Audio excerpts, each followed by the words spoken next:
This is Disciples Liberation. The Disciples series is kind of a fascinating one because it has the weird combination of both being a series that has changed quite a lot since its original inception, and also being a series that doesn't have that many individual games in it. There are only 4, counting this one, Disciples games, and yet it has been altered quite significantly from what it originally was. It's still recognizably the same series, but it does play quite a bit differently now, and I think part of that is because the series is relatively speaking kind of old. So even though there are only 4 entries, they've been quite far apart individually. Each one also got several expansion packs each, so there's been quite a lot of opportunity for iteration and change in the series. It's just happened over a longer period of time. For those who have never played a Disciples game, it started out something very similar to the Heroes of Might and Magic games, basically like army management, turn-based RPGs, or at least turn-based strategies with RPG elements, you could say, where you sort of commanded an army with an upgradable base, and you had to use your hero units and recruit various different units along the way and, conquer the lands, basically. Now, however, ever since Disciples 3, the games have transitioned more into a King's Bounty style of experience, where it's basically the same thing but on a smaller scale. Instead of having a large number of hero units that you command as a sort of cohesive army, instead it's focusing on one singular hero unit with a lot more RPG upgrades to them. So basically the shift in the sort of genre of the games has been how much RPG and how much turn-based strategy and in what proportion the games have. The first 2 Disciples games were basically turn-based strategy games with RPG elements, and the later 2 Disciples games are more like turn-based RPGs with strategy elements. It's recognizably the same formula, but where the focus is differs. Disciples Liberation focuses on one singular main character, an upgradable main base for your army, and a large selection of other units for you to find and recruit. This game is pretty large and very, very open. In fact, one of the very first things that happens to you after the tutorial is you're given a selection of 4 different areas to choose from as to where to go next, and which of the 4 main factions to actually recruit.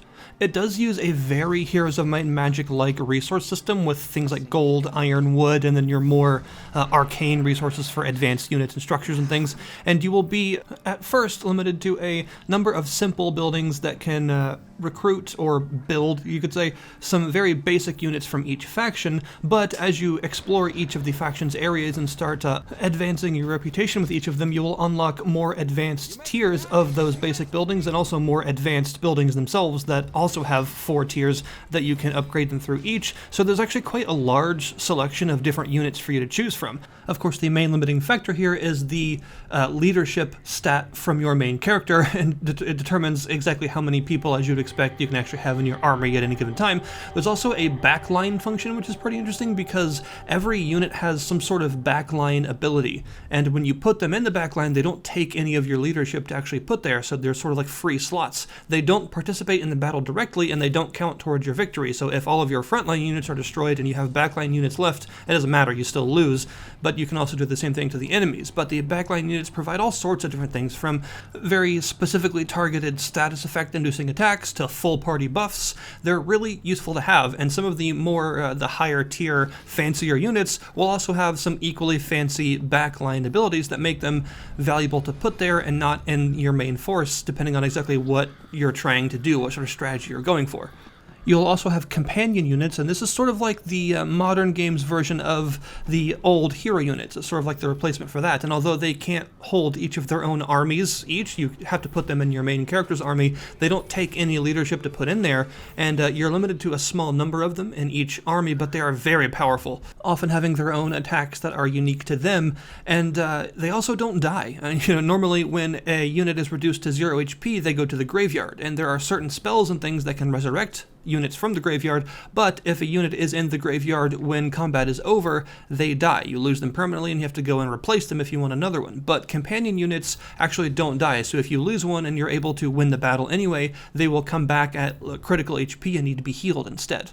Your main character can also cast a pretty large variety of spells, and these spells are obtained in a similar way to the buildings. You'll find blueprints for spells in all the different schools as you go through the main campaign in all the various different areas, and you can go back at any time to your city and actually research these spells with different resources to unlock them for yourself. Although the higher tier spells do require you to specialize into higher classes in order to actually use them, because there's quite a large skill tree, and you will start off as a mercenary just sort of a jack-of-all-trades class that has a shallow access to each of the skill trees, but nothing too great in any one of them.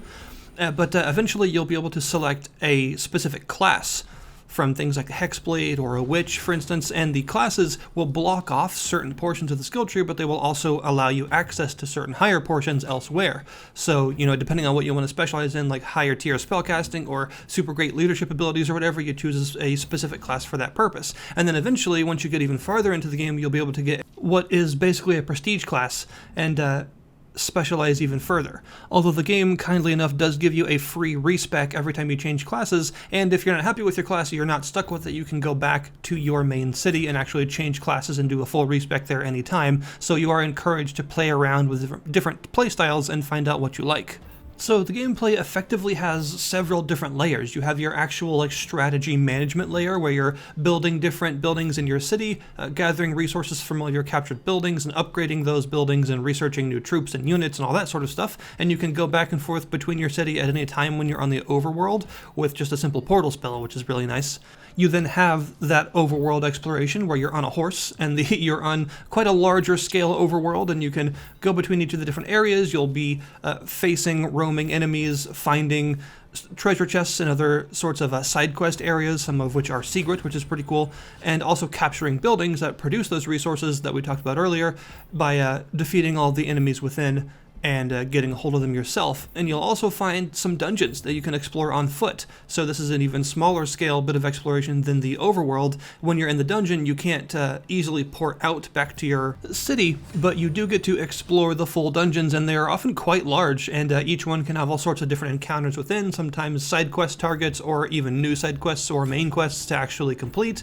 So there's actually quite a lot to the game. The game says that it's about 80 hours long, and honestly I believe it so far with what I've experienced, because there are several different acts to play through, each of which is very long, and there's a ton of side quest content and stuff to explore, a whole bunch of different dungeons to find, each of which often has several bits deeper in that you're meant to come back to later, like say a level 30 dragon you might suddenly happen upon that obviously you're not meant to actually handle the very first time you're in that dungeon at like level 3.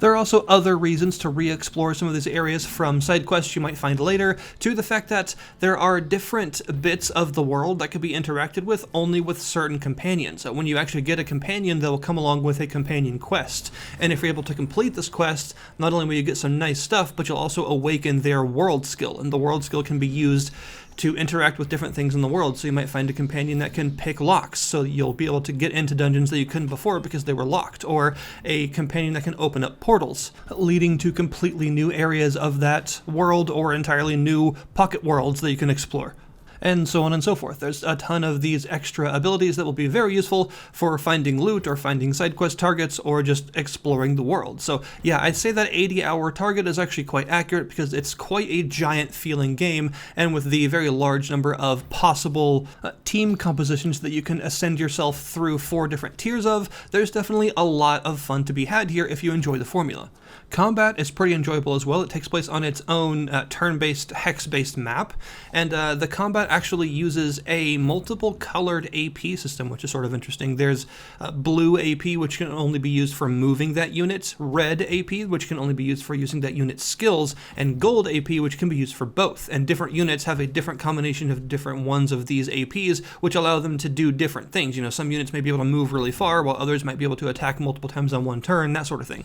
And also, when you end a turn early and still have some AP left, it gives a different bonus depending on what color it is. Blue AP heals for like 10% of that unit's HP, which is really nice. Her red AP gives the protected buff for a turn, which halves the next attack's damage that unit takes, and gold AP does both. The actual unit and monster models all look really cool. There's been quite a lot of effort put into the way the characters and units look. They have a really nice art style with the whole sort of dark fantasy thing that's going on, which I always enjoy. And I gotta say, the actual effects in battle are really nice. All the hit effects, the special attacks, and the spells and things, they all are very flashy and colorful, and just they look really good. All of the spells especially are very pretty. They all impact the field in a very satisfying way. And of course, all of the units' attacks having a good amount of impact helps the combat feel nice. But what about negatives to the game? Well, for one, I would say that the overall combat fields are too small. This does somewhat sort of limit your tactical decision making when you can't field that many units at a time and the fields themselves are quite small. This becomes especially apparent once you get to like tier 3 and 4 units that can often have some very large AoE attacks, and a lot of them, and AoEs can take up like a significant portion of the actual map because their battle maps are relatively small. They're not so small that it makes the combat boring in my opinion. The combat is still pretty fun, but it is a little bit more simple because of how small the fields are. I would also say that the game is definitely on the easy side, which is pretty unusual both for this series and for the sort of genre in general. Usually they're relatively punishing, but I found this game to be pretty easy so far. When you first begin and you're given the choice between the 4 different areas to go to first, it actually displays the overall difficulty of each area. There's 1 easy area, 2 normal areas, and 1 hard area. And I actually went straight for the hard area first, and I honestly didn't find it that difficult at all. In fact, across the entire map, from all the side quests and all the stuff that I found and did all the way to the end, I only lost 1 unit the entire time, and that was mostly because I was just sort of messing around to try some of the harder fights on the map and see what I could do.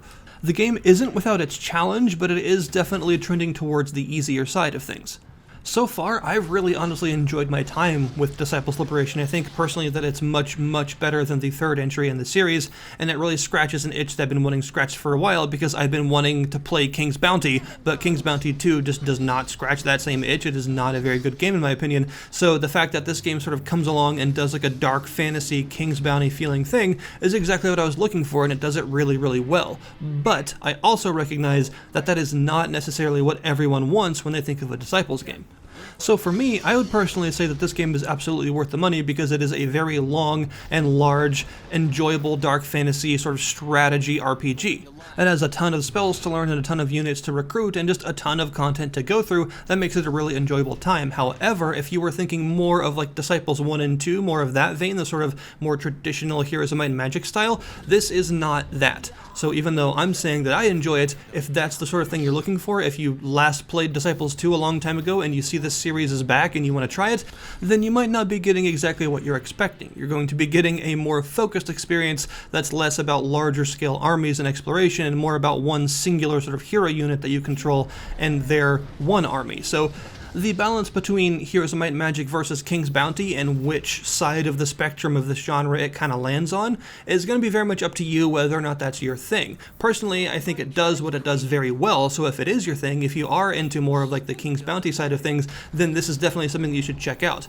But if you were looking more towards the older school Disciples, Heroes of Might and Magic style of thing, then you might not find exactly what you're looking for here. But the link will be in the description below this video for you to go and check out the game yourself if you would like. I think it's definitely worth your time if you are into what it offers. Thank you guys very much for watching, and I'll see you next time.